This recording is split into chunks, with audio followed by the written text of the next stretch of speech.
This is Kennedy Odede, the man who is piping millions of liters of clean water annually to thousands of households in Kibera Slum in Nairobi, Kenya. How was he able to get the project off the ground, and how is he keeping it running in the face of serious challenges? If you don't know much about Kibera, let's get you up to speed. Kibera is considered the largest slum in Africa. It is home to hundreds of thousands of people within its 1 square mile. It's grown over the years as people moved from rural areas to Nairobi for employment opportunities, especially because it's an unplanned settlement. Housing is inadequate.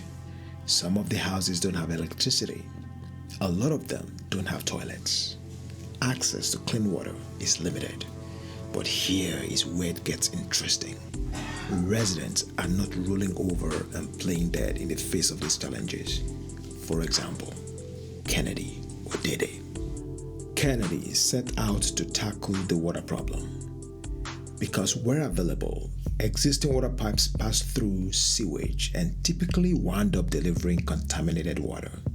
Kennedy's idea was to pump water from a borehole to a 24,000-liter water tank at a purification facility, treat the water at the facility, pump the treated water to a 75,000-liter overhead tank, and distribute treated water through overhead pipes to water kiosks where they could be sold at more affordable prices. More affordable prices because residents were buying untreated water at exorbitant prices, and that's a problem. There was a profitable market for overpriced untreated water controlled by gangs called the water cartel. Kennedy got his system up and running, but his service was getting interrupted as his pipes were getting smashed up by, you guessed it, the water cartel. Kennedy was not entirely shocked by this. Kennedy knows Kibera. He was born and raised in this place. When he was about 11, he stole a mango because he was hungry and desperate. A mob caught him and began to beat him up in typical street justice that often led to death. A stranger intervened, paid for the mango, and bought Kennedy more food. The stranger's kindness left a mark on Kennedy and got him looking for ways to help people. At 15, he started a soccer program to give kids a safe place to play.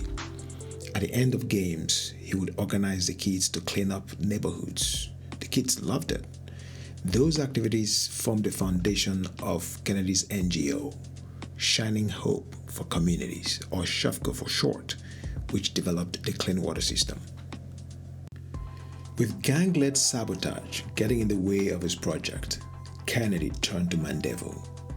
Mandevu was a gang member and leader of the water cartel.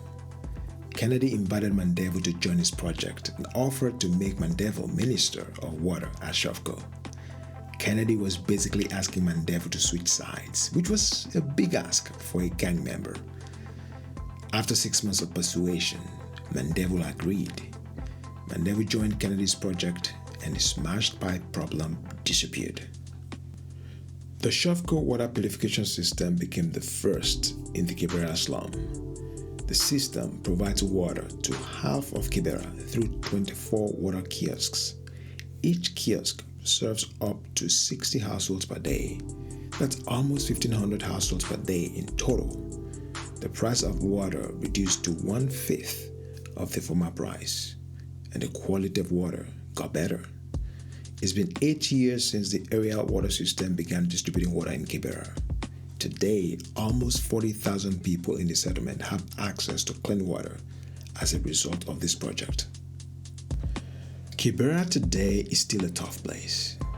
It continues to chip away at its many hurdles. Other water systems have been developed.